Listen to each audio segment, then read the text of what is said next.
ये आपका आज का संपादकीय पाठ है। देखिए, संपादकीय पाठ ये आर्टिकल, एडिटोरियल आपको प्रारंभिक परीक्षा, मुख्य परीक्षा में जब आप लोग आंसर राइटिंग करते हैं और इंटरव्यू, हर जगह आप लोगों को मदद पहुंचाता है। यहाँ से एक सामान्य जानकारी भी आप लोगों को मिलती है, तो इसे ज़रूर आप लोग पढ़ा करिएगा। सामूहिक प्रयासों का परिणाम। अभी हाल ही में आपने देखा है कि चैंपियन ट्रॉफी जीती है ना भारत ने, उसी को लेकर ये बातें की जा रही हैं। और टीम वर्क जरूरी भी होता है। यह एक मानवीय प्रवृत्ति है कि हम खुशनुमा तस्वीरों के बार बार देखना चाहते हैं। इसी को ध्यान में रखते हुए मैं यह स्वतंत्रता ले रहा हूं कि प्रसन्नता के उन पलों को पुनः जीवंत करने का प्रयास करूं। क्रिकेट एवं सिनेमा मनोरंजन के हमारे सबसे बड़े साधन रहे हैं और समय के साथ मनोरंजन के परिदृश्य पर तमाम माध्यमों के उभार के बावजूद किसी बड़ी क्रिकेट विजय की संभवतः आज भी कोई बराबरी नहीं है। चैंपियन ट्रॉफी विजय ने हमें फिर से हर्ष की अनुभूति कराई है। दर्शकों से हमारी क्रिकेट टीम मजबूत बनी हुई है। अतीत में कुछ बड़ी उपलब्धियां हमारे नाम रही हैं। हर सफलता की भांति इस विजय के साथ भी कुछ विशेष पहलू जुड़े हैं। एक तो आप लोग आईसीसी के बारे में याद रखिएगा, मैं बात कर रहा हूँ अंतर्राष्ट्रीय क्रिकेट परिषद की, समझ रहे हैं आप लोग। और इससे क्वेश्चंस पूछ लेता है। इंटरनेशनल क्रिकेट काउंसिल की बात हो रही है। इसकी स्थापना 15 जून 1909 में हुई थी। दुबई, यूनाइटेड अरब अमीरात में इसका हेडक्वार्टर देखने को मिलेगा। एक आप लोग बीसीसीआई के बारे में याद रखें, भारतीय क्रिकेट नियंत्रण बोर्ड की बात हो रही है। किसकी बात हो रही है? भारतीय board of control for cricket in India की। इसकी स्थापना 1 दिसंबर 1928 में हुई थी। और इसका हेडक्वार्टर आप लोगों को कहाँ देखने को मिलेगा, बताइए कहाँ देखने को मिलेगा? मुंबई में देखने को मिल जाएगा। तो भारत ने विश्व क्रिकेट को अद्वितीय प्रतिभाएं दी हैं। सुनील गावस्कर और कपिल देव से लेकर सचिन तेंदुलकर के उभार तक हमारे पास खेल के सर्वश्रेष्ठ खिलाड़ी रहे हैं। जहां सर्वकालिक महान बल्लेबाज गावस्कर एवं श्रेष्ठ के तेज गेंदबाज ऑलराउंडर कपिल देव समकालीन थे, वहीं तेंदुलकर इतिहास के सर्वश्रेष्ठ बल्लेबाजी क्रम के अग्रदूत हैं। और उनके दौर में भी हमारे लिए गौरव के कई क्षण फिर आए हैं। फिर भी उस समय कहीं ना कहीं निरंतरता का अभाव रहा है। इसका सबसे तार्किक कारण यही समझा जा सकता है कि क्रिकेट एक टीम खेल है और जिसमें व्यक्तिगत उत्कृष्टता गाहे बगाहे तो सफलता दिला सकती है, लेकिन निरंतर सफलता के लिए एक मजबूत और संतुलित टीम अनिवार्य है। चैंपियन ट्रॉफी इस मामले में अलग दिखती है। यह जीत सामूहिक प्रयासों का परिणाम रही है। हमने देखा है कि पूरी स्पर्धा के दौरान अलग अलग खिलाड़ियों ने आगे आकर मोर्चा संभाला और जीत में अपना योगदान दिया। आरंभ से ही टीम ने सही निर्णय लिया, परिस्थिति को बेहतर तरीके से परखा और अपना सर्वश्रेष्ठ संयोजन मैदान पर उतारा। टीम प्रबंधन को इसका भी श्रेय जाता है और उसने टेस्ट क्रिकेट में सबसे पहले न्यूजीलैंड के खिलाफ घरेलू श्रृंखला और फिर ऑस्ट्रेलिया में निराशाजनक प्रदर्शन के बाद सफेद गेंदा वाले पैरों में समानुकूल ढलने का बढ़िया काम किया। टीम की जीत में वरिष्ठ दिग्गजों से लेकर युवा बल्लेबाजों ने उपयुक्त समय पर अपना योगदान दिया। हमारे बल्लेबाजी क्रम की गहराई और दबाव झेलने की क्षमता ने हमें अलग स्तर पर पहुंचा है। सीमित ओवरों क्रिकेटों में 4 स्पिनरों को खिलाने के लिए बहुत साहस चाहिए। यह विचित्र लग सकता है। हम सभी के रूम में मात्र एक विशुद्ध तेज गेंदबाज और विशेषज्ञ स्पिनर के रूप में केवल वरुण चक्रवर्ती और कुलदीप यादव के साथ उतरे, जबकि शेष में गेंदबाज असल में ऑलराउंडर थे जिन्होंने स्थितियों की मांग के अनुरूप शानदार प्रदर्शन किया। यह एक रणनीतिक गलती भी साबित हो सकती थी जो अंततः मास्टर स्ट्रोक बन गया और इससे जहां हमारी बल्लेबाजी क्रम को गहराई मिली तो छठे गेंदबाज का विकल्प भी मिल गया। और पिछले कुछ वर्षों के दौरान सफेद गेंद वाले प्रारूपों में हमारी टीम अद्भुत निरंतरता के साथ प्रदर्शन करने में सफल रही है। पिछले 3 आईसीसी टूर्नामेंट 2023 विश्व कप, 2024 टी20 विश्व कप और हाल ही में संपन्न चैंपियन ट्रॉफी, हमने 24 में 23 मैच जीते। एकमात्र हार 2023 के विश्व कप फाइनल में ऑस्ट्रेलिया से मिली थी और आप देखिए जीत का यह औसत एक विलक्षण उपलब्धि है। पिछले वर्षों में यही एक अफसोस रहा कि प्रबल दावेदार होने के बावजूद हम कोई आईसीसी ट्रॉफी नहीं जीत पा रहे थे और लगातार श्रेष्ठ प्रदर्शन करने के बावजूद नॉकआउट के दौर में हार कर बाहर हो जा रहे थे। गत वर्ष टी20 विश्व कप में मिली जीत ने इस क्रम को तोड़ने का काम किया है और जिसे इस जीत ने और आगे बढ़ाया। आज हमारी स्थिति अन्य टीमों के लिए ईर्ष्या का विषय हो सकती है। सीमित ओवर क्रिकेट में हमारी टीम सर्वश्रेष्ठ है। इसकी गहराई का अंदाजा इससे लगाया जा सकता है कि हमारी दूसरे दर्जे की टीम में भी तमाम देशों की मुख्य टीमों का सामना करने में सक्षम है। वर्तमान में जश्न के साथ ही भविष्य पर दृष्टि भी आवश्यक है। हमारे दो सबसे बड़े दिग्गज रोहित शर्मा और विराट कोहली को लेकर लगातार अटकलें लगाई जा रही हैं। एक दिवसीय क्रिकेट में निस्संदेह भी इतिहास के महानतम खिलाड़ी में से एक हैं। इस टूर्नामेंट ने यह भी दर्शाया कि इस प्रारूप में अगले कुछ वर्षों में उनकी महत्ता बनी रहेगी। इस प्रारूप से इतर टी20 अंतर्राष्ट्रीय से दोनों पहले ही संन्यास ले चुके हैं। जहां कोहली ने अभी भी टेस्ट क्रिकेट श्रेष्ठ देखती है, वहीं संभवतः सबसे लंबे प्रारूप में रोहित के भविष्य को लेकर विचार किया जाना चाहिए। सफलता अपने साथ संतोष लाती है तो वह आकांक्षी भी बनाती है। हमारे आप देखेंगे कि हमारे पास जहां एक और उत्साह और प्रतिभा की भरमार है, वहीं उतनी ही लोकप्रियता और संभावनाओं को देखते हुए यह आवश्यक खटकता है कि अभी तक हमने विश्व टेस्ट चैंपियन यानी WTC नहीं जीती है। अतीत की महान टीमों का खेल के हम हर प्रारूप में वर्चस्व रहा है। यह किताब 2 बार हमारे साथ हाथ से फिसल चुका है। इस बार तो हम फाइनल में भी नहीं पहुंच सके और उम्मीद है कि WTC के अगले चरण में हम सफल होंगे। आगे की राह देखेंगे तो हमारा लक्ष्य एकदम स्पष्ट होना चाहिए। 2026 का T20 कप विश्व कप WTC 2025 27 और 2027 वनडे विश्व कप है। और क्या हमारे अन्य खेल संघ क्रिकेट प्रशासकों से कुछ सीख सकते हैं? क्या हम 2028 ओलंपिक में अपने सर्वश्रेष्ठ प्रदर्शन की आस कर सकते हैं? हम 2036 ओलंपिक मेजबानी की दावेदारी कर रहे हैं तो उस दिशा में हमारे लिए एक प्रमुख खेल राष्ट्र के रूप में उभरना भी उपयुक्त होगा। चैंपियन ट्रॉफी चैंपियन बनने में कुछ अंतर्निहित उपलब्धियां भी प्राप्त हुई हैं। 1989 में प्रथम प्रधानमंत्री की जन्म शती पर हमने नेहरू कप आयोजित किया था और तब कोलकाता में अपनी चिर प्रतिद्वंदी पाकिस्तान को टूर्नामेंट जीता हम बड़ी निराशा हुई थी। और अब दुबई में हमारे खिलाड़ियों को विजेता बनने पर जो सफ़ेद ब्लेजर मिला उस पर मेजबान के रूप में पाकिस्तान का नाम था। और खेल इतिहास खट्टी मीठी यादों से भरा है। खेल प्रेमियों की एक पीढ़ी ने जिस प्रकार पाकिस्तान के प्रभुत्व को देखा तो यकीनन उन्हें इससे बहुत आनंद मिला होगा। ये आप सभी जानते हैं कि पाकिस्तान की मेजबानी में पाकिस्तान में हो रहा हालात, लेकिन हम लोगों ने वहाँ नहीं खेला। तरुण गुप्त के द्वारा ये आर्टिकल लिखा गया है। ये हमारा भारत है, इसमें आप देखिए ये लद्दाख, जम्मू कश्मीर, पंजाब, राजस्थान, गुजरात 5 राज्यों की सीमा लगती है हमारी पाकिस्तान से।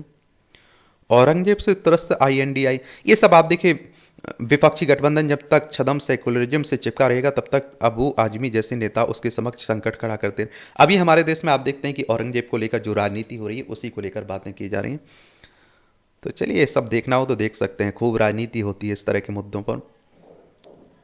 अहंकार से मुक्ति, आत्मशुद्धि अहंकार की भावना को त्यागे बिना संभव नहीं है। जबकि सत्य है कि अहंकार एक परछाई की भांति व्यक्ति के साथ लगा रहता है। एक हृदय से दूसरे हृदय तक जो राह जाती है उसमें सबसे बड़ा रोड़ा है अहंकार, और इसी से उपजा कथित श्रेष्ठता का बोध हमें परतंत्र बनाए रखता है। जब तक हम किसी से अपनी तुलना करने में उलझे हैं तब तक हम स्वाधीन नहीं है।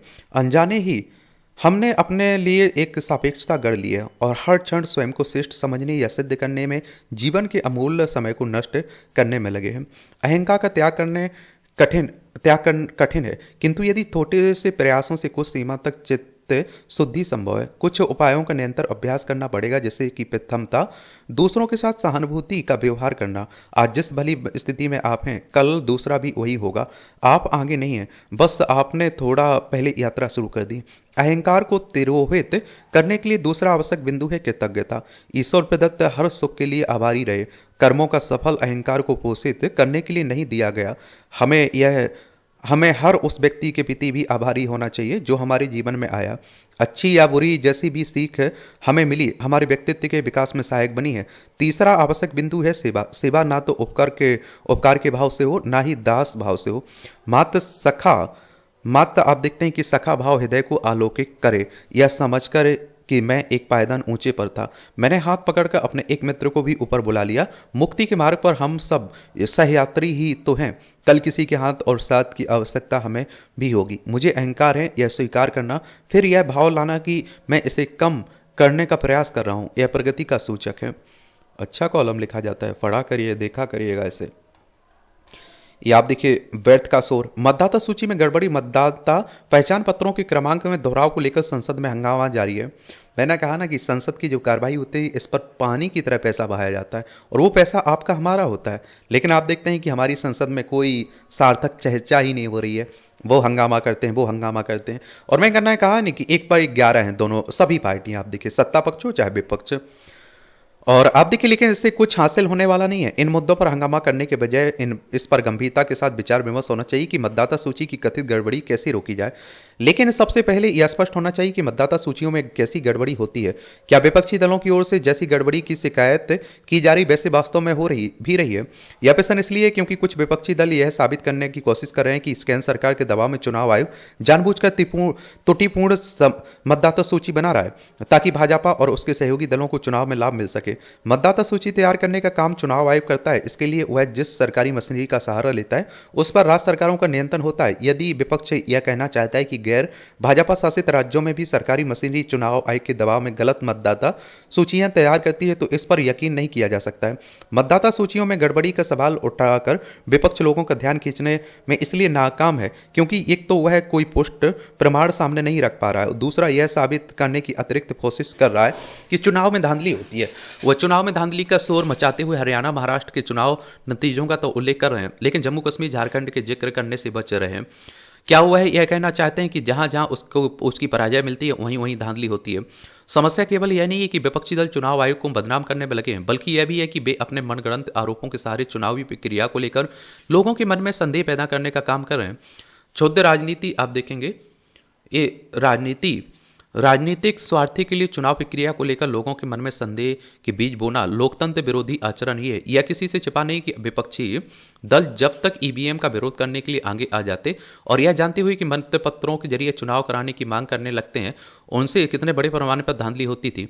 विपक्षी दल मतदाता पहचान पत्रों में एक जैसे नंबर का मामला भी इस तरह उठा रहे हैं जैसे इससे भी चुनाव धांधली होती है। यह तथ्य है कि ऐसा संभव नहीं है क्योंकि मतदाता पहचान पत्र की क्रमांक संख्या में दोहराव के बावजूद कोई अपने निर्धारित मतदान केंद्र पर ही मतदान कर सकता है। एक और बात बता दूं, विधानसभा, राज्यसभा, लोकसभा, राष्ट्रपति, उपराष्ट्रपति के चुनाव कौन करवाता है? भारतीय निर्वाचन आयोग, एक संवैधानिक संस्था है। चुनाव आयोग संविधान के अनुच्छेद 324 के तहत चुनाव आयोग की स्थापना की बात की गई। 25 जनवरी 1950 में स्थापना हुई थी। 25 जनवरी को आप लोग मतदाता दिवस मनाते हैं। नई दिल्ली में हेडक्वार्टर देखने को मिलेगा। सुकुमार सेन पहले मुख्य चुनाव आयुक्त थे।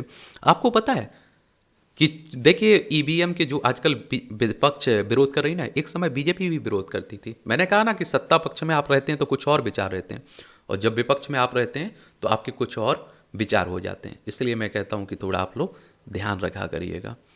और ये सब चलता रहता है राजनीति में, ज़्यादा आपको घुसने की जरूरत नहीं है। अब जहां चुनाव हारती है जो पार्टी, वहां वो कहती है कि ईवीएम में खराबी है, चुनाव आयोग में खराबी है। और चुनाव आयोग पर भी सवाल बहुत सारे खड़े हो रहे हैं। आपने देखा है कि चंडीगढ़ में जो नगर निगम का चुनाव हुआ था ना, उसमें आपने देखा होगा कि उसमें जिस तरह की धांधली हुई थी, बाद में वो सुप्रीम कोर्ट ने रद्द कर दिया था। तो जीवन चुनना था बेटी, जीवन चुनना था बेटी। अभिभावक होना कितना संवेदनशील विषय है और पारदर्शी संवाद का महत्व क्या है, यह विमर्श हिमाचल प्रदेश के मंडी जिले में एक छात्रा की आत्महत्या से जैसे दुखद प्रकरण से फिर जगा। पिता ने यही पाया कि अगले दिन परीक्षा है और बेटी आधी रात को फोन का प्रयोग कर रही है। फोन लेने पर उसने घर से भागकर पुल से छलांग लगा दी। अगले दिन ब्यास के किनारे जो दृश्य बना वह त्रासद था। बेटी के सबके पास खड़े पिता आघात भी झेल रहे हैं और सवालों की बौछार भी। हिमाचल प्रदेश में 3 बड़े शत्रु किशोरों और बच्चों निशाना बना रहे हैं। एक नशा, दूसरा मोबाइल फोन, तीसरा जंक फूड। और मोबाइल तो आप देखिए हर जगह परेशानी की सबक है। मैंने कहा ना, इसका उपयोग भी है, दुरुपयोग भी है। अब आप किस तरह से इसका उपयोग करते हैं, दुरुपयोग करते हैं, ये आप पर निर्भर है। एक पिता इस आशा में देहात से शहर तक बच्चों को लाया कि वह पढ़ लिख कर अभियंता बने, किंतु ईश्वर की एक अमूल्य किट्टी केवल एक फोन की जिद के कारण आत्महत्या बन गई है। यह जड़ों से अलग होने का संकेत तो है ही, बच्चों के साथ सतत संवाद की कमी का परिचायक भी है। फोन वापस लेने का ध्यान परीक्षा की रात को आया, यह अच्छी बात है, किंतु फोन पर लगातार प्रयोग आदत कैसे बन गई, इस पर ध्यान देने को आवश्यक है। इससे पहले त्रासदी क्या होगी कि नई पौध उस अतिरिक्त तक पहुंच रही है जहां अपने भले बुरे का अंतर मिट गया, जहां मोबाइल की लत जीवन भर भारी पड़ रही है। यह दायित्व परिवार का ही है, जीवन के साथ कुछ नई पौध को जीवन के मूल्य भी दिए जाए। एक और आप लोग सोच के देख लीजिए, आप लोग समझदार हैं। अभी उड़ीसा में आपने देखा होगा एक बेटे ने अपनी माँ की, अपने बाप की और अपने बहन की हत्या कर दी, इसलिए कि गेम खेलने से रोका जा रहा था उससे। इस तरह की कई घटनाएं सामने आ रही हैं। और देखिए जंक फूड खाने का मोटापा देख ही रहे हैं, बीमारियां देख ही रहे हैं आप लोग, नशे की लत देख ही रहे हैं। तो ये हिमाचल प्रदेश आपको देखने को मिलेगा। शिमला इसकी राजधानी, दूसरी धर्मशाला है। इसकी सीमा चाइना से लगती है। अंतर्राष्ट्रीय राज्यों में लद्दाख हो गया, जम्मू कश्मीर, पंजाब, हरियाणा, उत्तर प्रदेश, उत्तराखंड से लगती है। भविष्य की ऊर्जा बनता ग्रीन हाइड्रोजन। जलवायु परिवर्तन वैश्विक ऊर्जा संकट को देखते हुए स्वच्छ ऊर्जा स्रोत के रूप में ग्रीन हाइड्रोजन की मांग बढ़ती जा रही है और 2050 तक शून्य कार्बन उत्सर्जन के अंतर्राष्ट्रीय लक्ष्य के निमित्त दुनिया के कई देश ग्रीन हाइड्रोजन को भविष्य की ऊर्जा क्रांति के रूप में देख रहे हैं। ग्रीन हाइड्रोजन का इस्तेमाल कार्बन उत्सर्जन में कमी लाने और ऊर्जा आत्मनिर्भरता के विकास में सहायक है। यह सतत विकास को बढ़ावा देकर पृथ्वी को कार्बन मुक्त करने का मार्ग प्रशस्त करती है। भारत ने ग्रीन हाइड्रोजन के विकास के लिए व्यापक निवेश की रूपरेखा तैयार की है। देश में 19,744 करोड़ रुपए के परिव्यय के साथ राष्ट्रीय हरित हाइड्रोजन मिशन संचालित है और इसके तहत वर्ष 2030 तक 5 million metric tonne green hydrogen का उत्पादन करने की योजना बनाई गई। इसका उद्देश्य स्वच्छ ऊर्जा को बढ़ावा देना, कार्बन उत्सर्जन को कम करना, ऊर्जा सुरक्षा को मजबूत करना। गौरतलब है कि भारत ने 2070 तक नेट जीरो हासिल करने का लक्ष्य रखा है। ग्रीन हाइड्रोजन ने सिर्फ शून्य कार्बन उत्सर्जन के लक्ष्य प्राप्ति में सहयोगी बनेगा, बल्कि ग्रह के कार्बन मुक्तिकरण में भी सहायक साबित होगा। और ग्रीन हाइड्रोजन की उत्पादन की दो विधियां लोकप्रिय हैं। इलेक्ट्रोसिस कही जाने वाली पहली क्रिया के तहत सबसे पहले जल के अणुओं को हाइड्रोजन और ऑक्सीजन में विभाजित करने के लिए सौर, पवन या फिर जल विद्युत जैसे नवीकरणीय स्रोतों से उत्पन्न ऊर्जा का उपयोग किया जाता है। नवीकरणीय स्रोतों से बिजली प्राप्त करने के कारण ईंधन बनाने की यह प्रक्रिया वायुमंडल में कार्बन डाइऑक्साइड उत्सर्जित करने के स्थान पर केवल जलवाष्प उत्सर्जित करता है और इससे इस स्वच्छ ईंधन का, ये आप देखेंगे, जलवायु परिवर्तन में कोई खास योगदान नहीं रहता है। अंतर्राष्ट्रीय ऊर्जा एजेंसी का अनुमान है कि जीवाश्म ईंधन के स्थान पर नवीकरणीय स्रोतों के प्रयोग से प्रति वर्ष 830 मिलियन टन कार्बन डाइऑक्साइड को बचाना संभव हो सकता है। ग्रीन हाइड्रोजन उत्पादन की दूसरी विधि में बायोमास का गैसीकरण करके ग्रीन हाइड्रोजन उत्पादन किया जाता है। अपशिष्ट बायोमास का उपयोग करके उत्पादित ग्रीन हाइड्रोजन किसानों और स्थानीय समुदाय के लिए अतिरिक्त राजस्व प्राप्त स्रोत प्रदान करता है। और हाइड्रोजन प्रकृति में सबसे प्रचुर मात्रा में पाए जाने वाला रासायनिक तत्व है और ऊर्जा स्रोतों के रूप में इसका इस्तेमाल ऊर्जा क्षेत्र में क्रांति ला सकता है। ग्रीन हाइड्रोजन का उपयोग परिवहन, उद्योग और सौर ऊर्जा क्षेत्र में व्यापक रूप से किया जा सकता है। हालांकि उच्च उत्पादन लागत और हाइड्रोजन के उत्पादन में अन्य ईंधनों की तुलना में अधिक ऊर्जा की खपत जैसी चिंताओं को दूर करना भी आवश्यक है। बाकी आप लोग बताइए क्या सोचते हैं आप लोग। हाइड्रोजन का महत्व आप लोग बता सकते हैं। कहीं आप लोग कार्बन कम करने पर कुछ लिख रहे हैं, प्रदूषण पर कहीं लिख रहे हैं, तो ये सब का उल्लेख कर सकते हैं। ये टिप्पणियाँ हैं, ये भी देखना हो तो देख सकते हैं आप लोग। इसकी पीडीएफ आपको एजुकेशन सर्कल प्लेटफॉर्म है ना टेलीग्राम पर, वहाँ डाल दी जाती है, तो वहाँ से जाकर आप लोग डाउनलोड कर लिया करिएगा।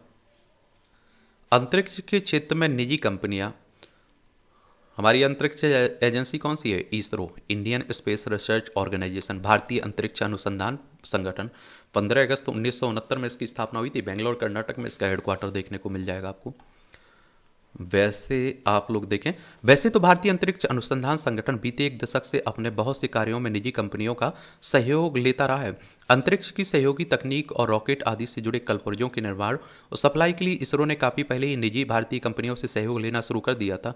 लेकिन 3 साल पहले 2022 में इसके एक विधिवत शुरुआत मिशन प्रारंभ के साथ हुई। इसके तहत 18 नवंबर 2022 को सबसे पहले इसरो की मदद से हैदराबाद के एक अंतरिक्ष स्टार्टअप इकाई रूट एरोस्पेस ने भारत के पहले निजी रॉकेट विक्रम एस का सफल प्रक्षेपण किया। अब कंपनी लार्सन एंड ट्रोबो सहयोग की इससे गंगा को नए मुकाम पर ले जाना चाहती है। कंपनी के अनुसार इसका इरादा एरोस्पेस के क्षेत्र में अपने कारोबार का विस्तार करना है। अमेरिकी स्पेस एजेंसी नासा के साथ अरबपति कारोबारी एलन मस्क जिस तरह से अपनी अंतरिक्ष कंपनी स्पेस एक्स के जरिए अंतरिक्ष यात्रियों को अंतर्राष्ट्रीय स्पेस स्टेशन ले जाने और वहां से लाने और अन्य जटिल अभियानों में संलग्न है, लगता है कि उसी तरह से L&T भी इस क्षेत्र की संभावनाओं का लाभ उठाना चाहती है। कमाई और दक्षता है असली कसौटी। अगले एक दशक में भारत का लक्ष्य देश के वाणिज्यिक अंतरिक्ष क्षेत्र का मूल्य 44 अरब डॉलर तक बढ़ाना है। तब ऐसी पहल कदमियों की सख्त जरूरत है। एक बड़ी निजी कंपनी के अंतरिक्ष कार्यक्रमों में भागीदारी एक उल्लेखनीय बदलाव भी ला सकती है।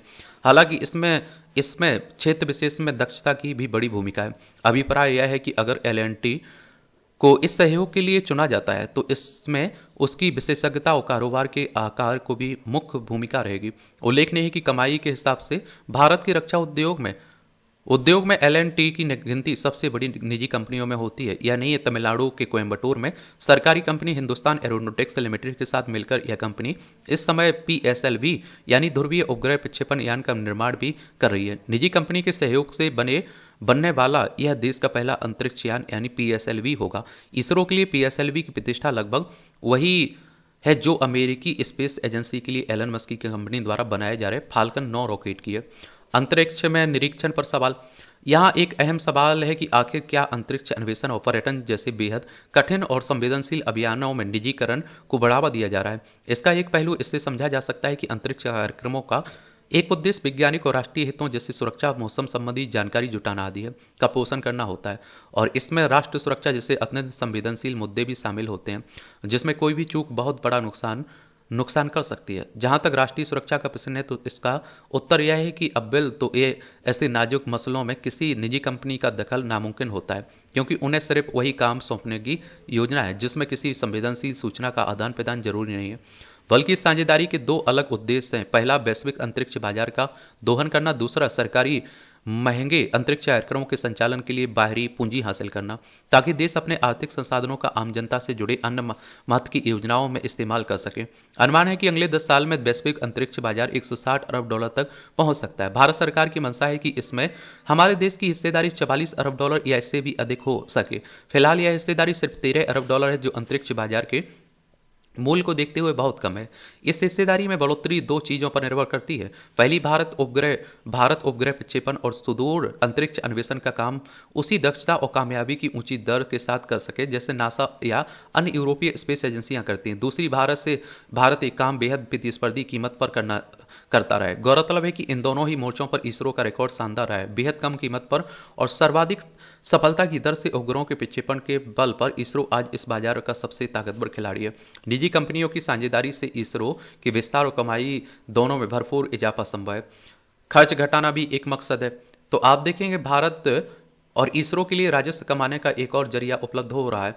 यह है अमीरों को अंतरिक्ष की सैर के लिए आकर्षित करना। जिस प्रकार नासा ने स्पेस एक्स और जेफ बेजोस की कंपनी ब्लू ओरिजिन के सहयोग से अंतरिक्ष के निजी पर्यटन के रास्ते खोले, इसरो भी इसे आजमा सकता है। दुनिया में ऐसे लोगों की कमी नहीं है जो अंतरिक्ष की सैर के ख्वाब को हर हाल में पूरा करना चाहते हैं, और इंसान उस अंतरिक्ष को छूकर एक तसल्ली पाना चाहता है जिसका विस्तार अरबों खरबों किलोमीटर है। हालांकि मौजूदा अंतरिक्ष यानों के लिए मुमकिन नहीं है कि वे अपने साथ इंसान को चंद्रमा से पार ले जाकर वापस पृथ्वी पर सही सलामत ला सकें। इसलिए अभी की स्थितियां में स्पेस कहीं जाने वाली सरहद को छूना और चंद्रमा तक किसी मिशन को सही सलामत पहुंचाना ही एक बड़ी उपलब्धि है। या आप देखिए जानदा कोशिश यही होनी चाहिए कि इंसानों को अंतरिक्ष कहलाने वाली पृथ्वी की निचली कक्षा तक ले जाया जाए। अभी तक यह सारा काम सरकारी स्पेस एजेंसियां जैसे कि अमेरिका की नासा आदि ही करती रही है, पर अंतरिक्ष यात्राओं और अनुसंधान पर बढ़ रहे खर्च के कारण सरकारें इस काम से हाथ खींचने लगी हैं। इसकी वजह यह बताई गई कि अंतरिक्ष में ऐसी नई उपलब्धियों की संभावनाएं खत्म की गई जिनसे कमाई का कोई रास्ता खुलता। अंतरिक्षीय पिंडों से खनिजों और बहुमूल्य धातुओं के खनन की बात अक्सर कहीं सुनी जाती है, लेकिन वह काम इतना खर्चीला और झंझट भरा है कि कोई सरकार इसकी शुरुआत कर अपने हाथ नहीं जलाना चाहती है। ये आप देखिए शीत युद्ध के काल में अंतरिक्ष अनुसंधान के बहाने अंतर महाद्वीपीय मिसाइलों के विकास का जो काम किया गया, अब बेसारिक मकसद भी हासिल हो चुके हैं। ऐसे कार्यक्रमों के जरिए महाशक्ति बनने का जो उद्देश्य अमेरिका हासिल करना चाहता था वह उसे मिल चुका है। अब रॉकेट प्रक्षेपण और अंतरिक्ष अनुसंधान का ज़्यादातर कामकाज भारत, चीन जैसे एशियाई देशों की तरफ शिफ्ट हो चुका है, और जिन्हें आप देखिए अभी इन क्षेत्रों में अमेरिका रूस के मुकाबले अपनी काबिलियत साबित करनी है। और इन कारणों के मद्देनजर अमेरिका स्पेस एजेंसी नासा अपने उपग्रह का प्रक्षेपण यूरोपीय स्पेस एजेंसियों और इसरो से करवाती है। बाकी बचे ज़्यादातर काम निजी कंपनियों के हवाले कर दिए हैं। खासतौर से अंतरिक्ष भ्रमण, सौर या टूरिज्म से लेकर सुदूर अंतरिक्ष की खोज तक के लिए वह सरकारी पैसे के इस्तेमाल से बचना चाहती है। या आप देखिए अंतरिक्ष पर्यटन का पूरा होता सपना। अंतरिक्ष अनुसंधान, पर्यटन जैसे क्षेत्रों में निजी उद्यमियों के योगदान से अंतरिक्ष एक बार फिर इंसान के सपनों की नई मंजिल बन गया है। एलन मस्क की स्पेस एक्स और जेफ बेजोस की ब्लू ओरिजिन की ओर से की जा रही है पहलकदमियों को देखते हुए दुनिया के दूसरे देशों में यह ललक जाग उठी कि किसी तरह अंतरिक्ष की सैर के सपने को एक आम सपने में बदल दिए जाए। 5 साल पहले 2020 में अमेरिका, कनाडा और दक्षिण अफ्रीका का एक साथ नागरिकता रखने वाला अरबपति एलन मस्क की कंपनी स्पेसएक्स दुनिया की पहली ऐसी प्राइवेट कंपनी बन गई जो अपने रॉकेट से 2 अंतरिक्ष यात्रियों को ISS तक सफलतापूर्वक ले गई। स्पेसएक्स तक ताकतवर rocket falcon 9 space x dragon capsule लेकर कैनेडी स्पेस सेंटर से उड़ा था और उसमें रॉबर्ट वेनकेन और डगलस हर्ली नामक 2 अंतरिक्ष यात्री थे। और उससे पहले जब कभी अंतरिक्ष यात्राओं की बात उठी तो कहा जाता था रहा है कि बिना सरकारी एजेंसियों की यह काम संभव नहीं है। असल में इस यात्रा में अत्यधिक खतरों और खर्च और यात्रियों के कौशल के अलावा इन्हें संपन्न कराने वाले संगठनों की विशेषज्ञता का इतना ज़्यादा महत्व है कि प्राइवेट एजेंसियां प्रायः इसमें हाथ डालने से बचती रही हैं। लिहाजा पहले ऐसे ताकतवर ज़्यादातर कारनामे में सरकारी एजेंसियों की मदद से ही हो सके। जैसे 28 अप्रैल 2001 को स्पेस कंपनी स्पेस एडवेंचर ने अमेरिका पर्यटक डेनिस टीटो और रूसी रॉकेट सोयूज TM-32 और ISS EP-1 नामक यान से ISS पहुंचाया था।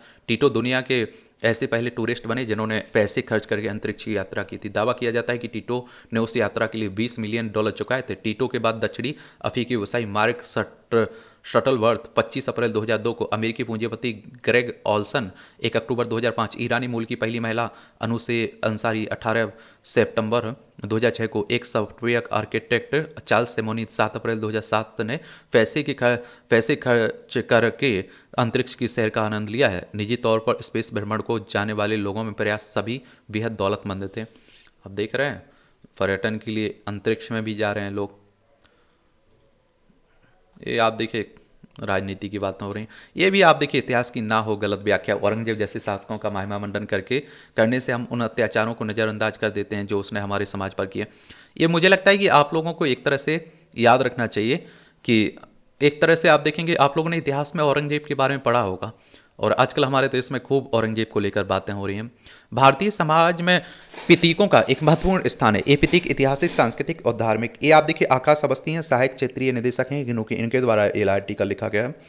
भारतीय समाज विभिन्न समय काल में दूसरों के अधीन रहा है, जिसके कारण अपना इतिहास समय पर ना लिखा जा सका और ना जब भी यह प्रयास किए गए तो उचित संदर्भ भी उपलब्ध नहीं थे। इस कारण इतिहास विकृत हुआ। भारतीयों में जो गौरव बोध होना चाहिए था उसका अभाव रह गया। हाल ही में महाराष्ट्र विधानसभा से सापा के एक विधायक अबू आजम मी को औरंगजेब पर दिए गए बयान की वजह से निष्कासित कर दिया गया। इसके बाद से यह बहस और व्यापक हो गई। भारतीय इतिहास में औरंगजेब एक ऐसा शासक है जिसको लेकर लगातार पुनर्व्याख्या होती रही है। कुछ लोग इसे कट्टर इस्लामी शासक मानते हैं जिसने हिंदू संस्कृति को नष्ट करने का प्रयास किया, तो कुछ एक कुशल प्रशासक मानते हैं जिसने मुगल साम्राज्य को चरम सीमा तक पहुंचाया। इन दोनों ही विचारों को इतिहास के तरजू पर तौलना चाहिए, जिसमें भारतीय दृष्टिकोण भी सम्मिलित है। जो लोग औरंगजेब को सहिष्णुता का प्रतीक मानते हैं उनमें से यह पूछा जाना चाहिए कि वो मात्र 9 वर्ष के फतेह और जोरावर सिंह को दीवार में चुनाव देना क्या न्याय था? क्या अपनी ही बेटी जेब उन निसा को किले में कैद कर देना और वहां उसकी मृत्यु हो जाना पिता के प्रेम का प्रमाण था? औरंगजेब की कट्टरता मासिर ए आलमगीर किताब में लिखी उसने 9 अप्रैल 1969 को, कब 1669 को जारी फरमान में से समझी जा सकती है, जिसमें उसने सभी हिंदू मंदिरों और शिक्षा केंद्रों को नष्ट करने के आदेश दिए थे। कुछ लोग कहते हैं कि मंदिरों को वो दान भी देता था। इतिहासकारों का मानना है कि उसके बाद गुजरात का सोमनाथ मंदिर, काशी विश्वनाथ मंदिर, मथुरा का केशव देव मंदिर, वड़नगर का हत्तेश्वर मंदिर, उदयपुर में झीलों के किनारे बने 3 मंदिर, उज्जैन के आसपास के मंदिर समेत देश भर के सैकड़ों मंदिर ध्वस्त करा दिए गए। और कट्टरपंथी सोच के कारण ही उसने हिंदुओं के त्योहारों और धार्मिक प्रथाओं को भी प्रतिबंधित किया। 1679 में उसने हिंदुओं पर जजिया कर लगाए, कुंभ में आक्रमण कर हजारों हिंदुओं का कत्लेआम किया। यह सब सहिष्णुता की निशानी तो नहीं हो सकती है। औरंगजेब ने तलवार के दम पर हिंदुओं का मतांतर भी करवाया। इस्लाम न स्वीकार करने पर निर्देश एवं निहत्थे हिंदुओं का कत्लेआम करवाने में संकोच नहीं किया। मतान्धता में उसने गुरु तेग बहादुर, उसके 3 अवयवी भाई मतीदास, सतीदास और दयाल दास को अत्यंत क्रूरता और निर्धनता के साथ मरवा दिया। इस्लाम स्वीकारने से मना करने पर संभाजी को अमानवीय यातनाएं दी गई। क्या औरंगजेब यह सीमा विस्तार के लिए कर रहा था या फिर इस्लाम के प्रचार के लिए? आज जब समाज में इन तथ्यों को सामने रख औरंगजेब की पुनर्व्याख्या के प्रयास किए जा रहे हैं तो कुछ वामपंथी इतिहासकार इसकी इतिहास से छेड़छाड़ के रूप में देख रहे हैं और भारत हिंदू राष्ट्र की ओर बढ़ रहा है ऐसा प्रसारित कर रहे हैं। वे औरंगजेब की हिंसा को उचित ठहराने के लिए सम्राट अशोक और कश्मीर के शासक हर्ष का उदाहरण प्रस्तुत करते हैं। अशोक को क्या कलिंग पर आक्रमण के लिए याद किया जाता है या वो इस हिंसा से उपजे उनके हृदय परिवर्तन के लिए? इसी प्रकार वामपंथी इतिहासकार हर्ष जैसे मूर्ति भंजक हर्ष कहा जाता है का हवाला देते हुए कहते हैं कि उसने जितने मंदिर तोड़े उतने औरंगजेब ने नहीं। लेकिन भारतीय समाज ने हर्ष को कभी स्वीकार नहीं किया, ना ही उसकी कभी छवि सुधारने का प्रयास किया, जबकि औरंगजेब को सहिष्णुता दिखाने का प्रयास इतिहास के साथ छल है। इतिहास को तोड़ मरोड़ कर पेश करने से समाज में भ्रम की स्थिति उत्पन्न होती है। स्वतंत्रता के इतने वर्षों बाद भी यदि हम अपने इतिहास के प्रतीकों को पुनर्स्थापित नहीं कर पा रहे हैं तो इसका अर्थ है कि हम सामाजिक रूप से आगे नहीं बढ़ पा रहे हैं। हिंदू समाज के प्रतीकों पर चल रही यह अंतर्कलह वैमनस्यता को जन्म दे रही है, जिससे समाज में कटुता बढ़ती जा रही है। भारतीय समाज को अपने गौरवशाली अतीत को यह सही परिप्रेक्ष्य में समझने की आवश्यकता है। इतिहास केवल अतीत की घटनाओं का लेखा जोखा नहीं है, बल्कि यह जाने वाली पीढ़ियों के लिए सीख भी होगी। जब हम अपने अतीत को गलत तथ्यों के आधार पर प्रस्तुत करते हैं तो हम अपनी सांस्कृतिक विरासत को कमज़ोर करने का कार्य करते हैं। आवश्यकता इस बात की है कि हम इतिहास को तटस्थ के साथ देखें, तटस्थता के तत्वों को उसी रूप में स्वीकार करें जिस रूप में विघटित थे। समाज को यह विचार करना होगा कि क्या हम अपने ऐतिहासिक प्रतीकों को पुनर्स्थापित कर सकते हैं या नहीं। यदि हम अपने इतिहास को सही संदर्भ में नहीं रखेंगे तो हमारी आने वाली पीढ़ियां भी भ्रम में रहेंगी। औरंगजेब जैसे शासकों का महिमामंडन करने से हम उन अत्याचारों को नजरअंदाज कर देते हैं जो उन्होंने हमारे समाज पर किया। यह केवल हिंदू मुस्लिम विवाद का विषय नहीं है, बल्कि यह हमारी ऐतिहासिक चेतना का विषय है। देखिए, जो इनके द्वारा आर्टिकल लिखा गया है, इनके अपने विचार हैं। आप लोग क्या सोचते हैं, आपने क्या पढ़ा है? मैं कहता हूँ थोड़ा आप लोग साक्ष्यों के आधार पर बात किया करिएगा। आजकल आपने देखा होगा ना, बजट आता है तो आपने एक पक्ष ऐसा देखा होगा जो कहता है बजट बिल्कुल 100% सही है, दूसरा कहता है कि 100% गलत है। मैं देख रहा हूँ कि चुनाव, एक देश एक चुनाव की खूब बातें हो रही हैं। आप लोग देख रहे होंगे कि एक पक्ष आप लोगों को ऐसा मिल जाता है जो कहता है कि चुनाव एक साथ कराने में कोई परेशानी नहीं है, एक ऐसा है जो कहता है चुनाव एक साथ कराने में कोई फायदे नहीं है। लेकिन आपको न्यूट्रल होके उसके पॉजिटिव पॉइंट, नेगेटिव पॉइंट क्या हो सकते हैं, उस सब पर ध्यान देना चाहिए। इस तरह से आप देखेंगे आज के संपादकीय पाठ की कहानी कवर होती है। आप लोग पढ़ते रहिए, एंजॉय करते रहिए। आपका कोई सवाल हो, मेरे लिए सुझाव हो तो आप लोग जरूर बता सकते हैं। धन्यवाद।